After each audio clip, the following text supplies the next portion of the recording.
जहां लोग अपनी रोजमर्रा की जिंदगी जी रहे हैं। अचानक वे बेवजह जमीन पर गिरने लगते हैं, जिससे अफरा तफरी मच जाती है। इसके बाद दृश्य भूविज्ञान के प्रोफेसर डॉ जोश कीच के सामने आता है, जो अपने छात्रों को घनी वस्तुओं में ध्वनि तरंग गुणों के बारे में पढ़ाते हुए दिखाई देते हैं। कुछ सरकारी अधिकारियों द्वारा कक्षा में बाधा डाली जाती है, जो जोश को अपने साथ चलने के लिए कहते हैं। हमारे साथ आओ बेवकूफ। वे उसे वॉशिंगटन बीसी में एक गुप्त सुविधा में ले जाते हैं, जहां वह अपने वैज्ञानिक मित्र कॉनराड जिम्स्की से मिलता है, जिसे एक महत्वपूर्ण चर्चा के लिए यहां लाया गया है। उन दोनों को मृत व्यक्तियों से भरे एक विशाल कमरे में ले जाया जाता है, जिससे उन्हें शुरू में लगता है कि वे गलत जगह पर हैं। तभी सेना के जनरल परसेल उनका स्वागत करते हैं, जो उन्हें एक साथ रहस्यमय मौतों की सूचना देते हैं और उनकी विशेषज्ञता चाहते हैं। जोश एक भूभौतिकीविद होने के नाते अनुमान लगाते हैं कि लोगों की मृत्यु एक शक्तिशाली विद्युत चुंबकीय नाड़ी से हुई, क्योंकि उन सभी के शरीर में पेसमेकर लगाए गए हैं। जनरल को राहत मिली कि यह युद्ध का कार्य नहीं है, इसलिए उसने मामले को खारिज कर दिया। जोश और कॉनराड ने स्थिति की गंभीरता का हवाला देते हुए सुझाव दिया कि वे मामले पर गहराई से विचार करें, लेकिन अचंभित जनरल वहां से चला जाता है। यहां से चले जाओ बेवकूफों।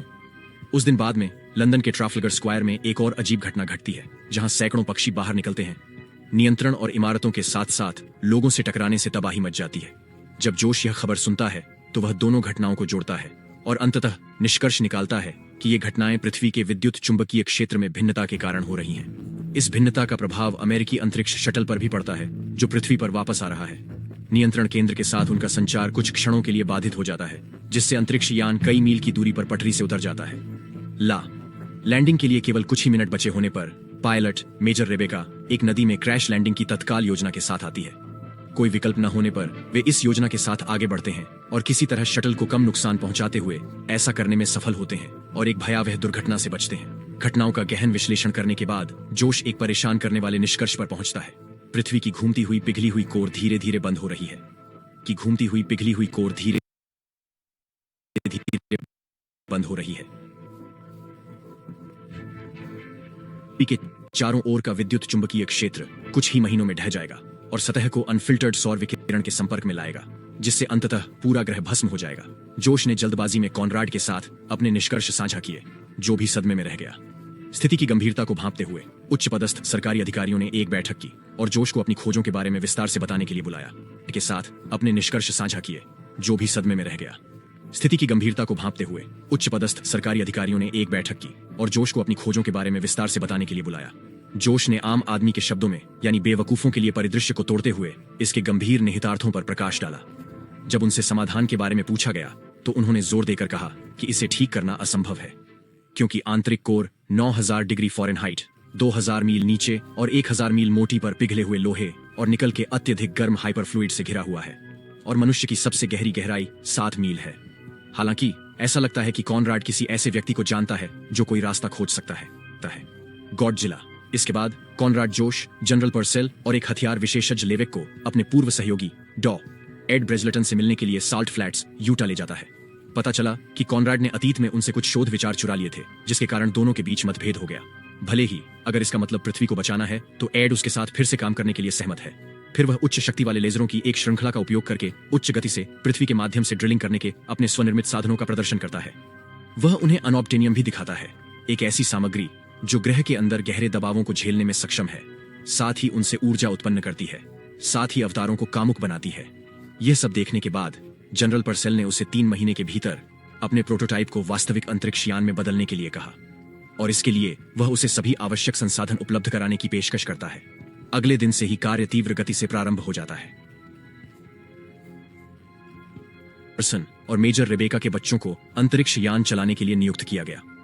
इसके अलावा एक विशेषज्ञ computer hacker Theodore Donald Finch को लंबित आपदा और इंटरनेट से कोर को फिर से शुरू करने के उनके प्रयास की खबर रखने के लिए लाया जाता है। लड़कों, ट्विटर इसे संभाल नहीं सकता। इस अत्यधिक पेशेवर टीम का नेतृत्व जोश द्वारा किया जाता है। आखिरकार जहाज वर्जिल नाम का एक सांप जैसा जहाज बन जाता है। यह कई डिब्बों से बना है और इसे प्रशांत महासागर में मारियानस खाई के ऊपर लॉन्च किया जाएगा, जो पृथ्वी का सबसे गहरा बिंदु है। यदि जहाज का कोई भी कंपार्टमेंट क्षतिग्रस्त हो जाता है तो जहाज के बाकी हिस्से को जोखिम से बचाने के लिए ऑपरेटिंग सिस्टम स्वचालित रूप से उस कंपार्टमेंट को बाहर निकाल देगा। एक बार जब वे गंतव्य पर पहुंच जाते हैं तो वे इसके मूल को पुनः आरंभ करने के लिए पर्याप्त बड़े विस्फोटक चार्ज को तैनात करेंगे। एक दिन टीम ने आकाश में एक विशाल बिजली के तूफान को देखा। अपने सिस्टम पर इसकी जांच करने पर उन्हें एहसास हुआ कि रोम इसका आसन्न लक्ष्य है। प्रतिक्रिया करने का मौका दिए बिना बिजली के तूफान के परिणाम स्वरूप कई विस्फोट होते हैं। जिससे इमारतें ढह जाती हैं और पूरा शहर बर्बाद हो जाता है और मारियो की मृत्यु हो जाती है। यह घटना चालक दल को एहसास कराती है कि ग्रह उनकी अपेक्षा से अधिक तेजी से क्षय हो रहा है और उनके पास परीक्षण चरण के लिए पर्याप्त समय नहीं है। परिणाम स्वरूप वे वर्जिल को तुरंत लॉन्च करने की तैयारी करते हैं। जहाज पर चालक दल के 6 सदस्यों के साथ जोश, इवर्सन, रेबेका, कॉनराड, एड और लेवैक। सब कुछ तैयार होने के बाद अंतरिक्ष यान को मारियाना ट्रेंच के माध्यम से सफलतापूर्वक लॉन्च किया गया। वे इतनी तेज गति से गोता लगाते हैं कि कुछ ही मिनटों में 500 किमी की दूरी तय कर लेते हैं। टीम को राहत है कि उनके उपकरण उम्मीद के मुताबिक काम कर रहे हैं। एक निश्चित गहराई तक पहुंचने पर वे पानी के नीचे के दृश्य और शार्क के सोनार विकिरण पर गाते हुए देखकर आश्चर्यचकित हो जाते हैं। अपनी कई घंटों की यात्रा के बाद वे पृथ्वी की परत में प्रवेश करते हैं और अर्धठोस मेंटल तक अपना रास्ता बनाते हैं। जैसे ही वे मेंटल को पार करते हैं, दल को अपने सामने अजीबोगरीब काले धब्बे दिखाई देते हैं। जोश इन स्थानों की व्याख्या खाली क्षेत्रों के रूप में करते हैं, यह समझाते हुए कि मशीनों को ऐसे खाली स्थानों को पहचानने के लिए प्रोग्राम नहीं किया गया है। इससे पहले कि वे अपना रास्ता बदल सकें, जहाज एक विशाल खाली जियोड संरचना के माध्यम से ड्रिल करता है। क्रैश लैंडिंग और उसके लेजर ड्रिलिंग उपकरण को नुकसान पहुंचाता है। शुक्र है कोई भी घायल नहीं हुआ, लेकिन एक विशाल क्रिस्टल उनके जहाज में फंस गया, जिससे वह आगे नहीं बढ़ सका। अब चालक दल के पास जहाज से बाहर निकलने और समस्या को मैन्युअल रूप से ठीक करने के अलावा कोई विकल्प नहीं है। जोश, इवर्सन, एड और लेवाक अपने विशेष स्पेसर सूट पहनते हैं और जहाज से बाहर निकलते हैं। उन्हें जल्द ही एहसास हुआ कि वे कोबाल्ट कोकून में लिपटे एक विशाल रत्न बुलबुले के अंदर हैं। दिलचस्प परिवेश के बावजूद उनके पास क्षेत्र का पता लगाने के लिए पर्याप्त समय नहीं है, इसलिए वे जहाज की मरम्मत करने के लिए आगे बढ़ते हैं। प्रक्रिया। इवर्सन ने अपने जहाज में फंसे विशाल क्रिस्टल को काटना शुरू कर दिया, जबकि बाकी अन्य क्षतिग्रस्त स्थानों का निरीक्षण करते हैं। मरम्मत के दौरान जियोड मैग्मा से भर जाता है और क्रिस्टल बहुत ही सीमित समय सीमा के भीतर उनकी ओर गिरने लगते हैं। चालक दल किसी तरह अंतरिक्ष यान की मरम्मत करने में सफल हो जाता है, लेकिन इससे पहले कि वे पीछे हट पाते, एक गिरता हुआ टुकड़ा इवर्सन के सिर पर गिरता है, जिससे वह मैग्मा में गिर जाता है और मर जाता है। इस हृदय विदारक क्षति के बावजूद चालक दल के पास शोक मनाने का समय नहीं है, इसीलिए वे जहाज में भाग जाते हैं और जियोड के ढहने से ठीक पहले घटनास्थल से भाग जाते हैं। आगे वर्जिल विशाल हीरे की संरचनाओं के विशाल क्षेत्र से होकर गुजरता है।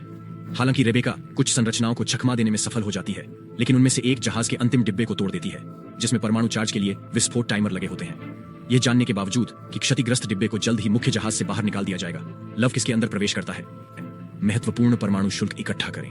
वह उन्हें सफलतापूर्वक अपने चालक दल के सदस्यों तक पहुंचाने में सफल हो जाता है, लेकिन इस प्रक्रिया में वह पीछे रह जाता है। कुछ ही क्षण बाद उसका कंपार्टमेंट बाहर निकल गया और कुचल गया, जिसके परिणाम स्वरूप उसकी दुखद मृत्यु हो गई।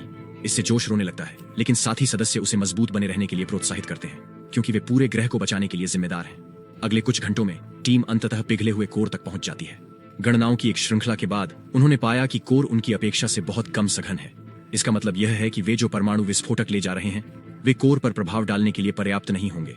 इस विफलता का सामना करते हुए कॉनराड ने सुझाव दिया कि वे वापस लौटें और योजना भी शुरू करें। यहाँ यह पता चला है कि अमेरिकी सेना को पहले दुश्मन देशों के बारे में जानकारी मिली थी कि वे एक शक्तिशाली हथियार तैयार कर रहे हैं जो भूकंप उत्पन्न कर सकता है। उनके हमले का मुकाबला करने के लिए कॉनराड के नेतृत्व में अमेरिकी सरकार ने डेस्टिनी नामक एक और भी अधिक शक्तिशाली टेक्टोनिक हथियार बनाया, गहरी पृथ्वी भूकंपीय ट्रिगर पहल। यह भी खुलासा किया गया है कि नियति की पहली परीक्षा के कारण कोर का रोटेशन रुक गया और सरकार ही हर चीज के लिए जिम्मेदार है। अब मेरी गोल्फ स्विंग देखो। इस खुलासे से क्रू के बाकी सदस्य सदमे में हैं, लेकिन उनके पास इस मामले पर बहस करने का समय नहीं है। उन्होंने डेस्टिनी लॉन्च करने की योजना बी को पूरा करने से इनकार कर दिया, यह दावा करते हुए कि पृथ्वी के नष्ट होने का उच्च जोखिम है। कोर को फिर से शुरू करने के बजाय वे जनरल परसेल से बात करने के लिए नियंत्रण केंद्र से संपर्क करते हैं, जो उन्हें प्रयास छोड़ने और तुरंत वापस लौटने का आदेश भी देता है। हालांकि चालक दल ने अनुपालन करने से इनकार कर दिया और एक वैकल्पिक योजना तैयार करने का इरादा किया। इस समय तक हानिकारक पराबैंगनी किरणों का एक विस्फोट ओजोन परत में प्रवेश करता है और सीधे यूनाइटेड के गोल्डन गेट ब्रिज पर गिरता है। राज्य नतीजतन पुल के साथ साथ वाहन भी पिघल जाते हैं और पानी में गिर जाते हैं। यह घटना तेजी से समाचार के माध्यम से फैलती है और दुनिया को स्थिति के प्रति सचेत करती है। क्योंकि रोम ने ऐसा नहीं किया, मुझे लगता है कि जनरल परसाव अब और इंतजार नहीं कर सकते और सैन्य टीम को डेस्टिनी पर गोली चलाने का आदेश देते हैं, यह जानते हुए भी कि यह वर्जिल क्रू को खतरे में डाल सकता है। अंतरिक्ष यान में वापस जोश गुप्त रूप से डोनाल्ड के साथ संचार करता है और उनसे कुछ समय खरीदने के लिए कहता है। जनरल परसेल को सक्रिय करने से रोकने के लिए डोनाल्ड डेस्टिनी से पावर को पुनर्निर्देशित करने के लिए अपने असाधारण हैकिंग कौशल का उपयोग करता है। वह अपने कीबोर्ड पर इस प्रकार जाकर ऐसा करता है। इसके बाद दल अपने अगले कदम पर चर्चा करना शुरू करता है। कॉनराड, जो टीम को समझाने में असमर्थ है, उन्हें अपनी योजना सी में मदद करने के लिए मजबूर किया जाता है। कुछ ही समय बाद वे एक रणनीति तैयार करते हैं। शेष प्रत्येक डिब्बे में एक विस्फोटक रखते हैं और पृथ्वी के घूर्णन को ट्रिगर करने के लिए एक सटीक क्रम में उनके विस्फोटों का समय निर्धारित करते हैं, रचनात्मक तरंग हस्तक्षेप के माध्यम से। हालांकि वहां एक समस्या है। जहाज प्रणाली को इस तरह से प्रोग्राम किया गया है कि यह क्षतिग्रस्त होने पर ही डिब्बों को बाहर निकालता है। परिणाम स्वरूप उन्हें अपनी योजना को आगे बढ़ाने के लिए प्रोग्राम को मैन्युअल रूप से ओवरराइड करना होगा। इसके लिए उनमें से किसी एक को वर्जिल के सामने खुले क्षेत्र में जाना होगा, जो सीधे पिघले हुए कोर की गर्मी के संपर्क में है। इस महत्वपूर्ण क्षण के बीच एड निस्वार्थ रूप से ग्रह को बचाने के व्यापक हित के लिए अपने जीवन का बलिदान देने के लिए तैयार है। वह अपना सूट पहनता है और डिब्बे से बाहर निकलने से पहले अपने साथी चालक दल के सदस्यों को अंतिम अलविदा कहता है। जैसे ही सामने का दरवाजा खुलता है, एड अत्यधिक गर्मी से अभिभूत हो जाता है और तुरंत उसके हाथ में एक उपकरण जल जाता है। कठिन परिस्थितियों के बावजूद वह आगे बढ़ता है और ओवरराइड सिस्टम को सफलतापूर्वक सक्रिय करता है। हालांकि वह दुखद रूप से नीचे गिर जाता है और गर्मी के कारण दम तोड़ देता है। इसके बाद चालक दल के बाकी सदस्य उन्हें बाहर निकालने से पहले प्रत्येक डिब्बे में परमाणु चार्ज लगाना शुरू कर देते हैं। लेकिन जब वे आखिरी 2 डिब्बों में आते हैं तो उन्हें एहसास होता है कि उनके पास अभी भी इसके लिए पर्याप्त विस्फोटकों की कमी है। इससे पहले कि वे कोई समाधान निकाल सकें, अंतरिक्ष यान को एक बड़ा झटका लगता है, जिससे कॉनराड फंस जाता है और संचार प्रणाली बाधित हो जाती है। जोश ने उसे बाहर निकालने की बहुत कोशिश की, लेकिन कोई फायदा नहीं हुआ। चूंकि रेबेका अब उन्हें नहीं सुन सकती, इसलिए वह समय की गणना करती है और निष्कासन प्रक्रिया शुरू करती है। परिणाम स्वरूप जोश को कॉनराड को पीछे छोड़ते हुए अलग होने वाले डिब्बों से भागने के लिए मजबूर होना पड़ता है। अब जब उसके पास कोई अन्य विकल्प नहीं बचा है, तो जोश ने अतिरिक्त ऊर्जा प्रदान करने के लिए वर्जिल के परमाणु ऊर्जा स्रोत का उपयोग करने का सहारा लिया। अंतिम विस्फोट। अंतिम डिब्बे से बाहर निकलने के बाद वह रेबेका के पास लौटता है और उसे बताता है कि उसने क्या किया। उन्होंने यह भी बताया कि अब उनके पास घर लौटने के लिए पर्याप्त बिजली की आपूर्ति नहीं है। इस चौंकाने वाली खबर के बावजूद रेबेका उसके फैसले का सम्मान करती है और उसे सांत्वना देते हुए कहती है कि उसने अपने भाग्य का इंतजार करते हुए भी यही विकल्प चुना होता। जोश के दिमाग में एक विचार आता है। चूंकि वर्जिल यूनोप्टेनियम से बना है, यह गर्मी और दबाव से ऊर्जा उत्पन्न करने में सक्षम है। इस एहसास के साथ दोनों तुरंत वर्जिल के कवर को सौर पैनलों में पूर्ण कॉन्फ़िगर करने पर काम करने के लिए आगे बढ़ते हैं, जिससे यह आवश्यक सभी गर्मी को अवशोषित कर लेता है। उन्हें बहुत आश्चर्य हुआ। जहाज अपनी शक्ति पुनः प्राप्त कर लेता है और अपने सिस्टम को सक्रिय कर देता है। इसके तुरंत बाद अलग हुए डिब्बे एक के बाद एक विस्फोट करना शुरू कर देते हैं, जिससे एक तरंग प्रभाव पैदा होता है जो अंततः कोर के घूर्णन को फिर से शुरू करता है। इसके परिणाम स्वरूप ओजोन परतें फिर से भरने लगती हैं और ग्रह अपने आप ठीक होने लगता है। इसके अलावा विशाल विस्फोट वर्जिल को कोर से बाहर निकाल देता है और तेज गति से टेक्टोनिक प्लेटों के माध्यम से अपना रास्ता बनाता है। अंततः हवाई के पास समुद्र तल में टूट जाता है। अब जबकि इस वातावरण में गर्मी और दबाव बहुत कम है, वर्जिल आखिरी बार बंद हो गया, जिससे वे पानी के अंदर फंस गए।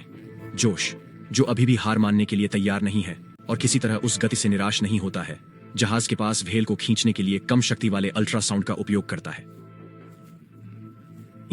और किसी तरह उस गति से निराश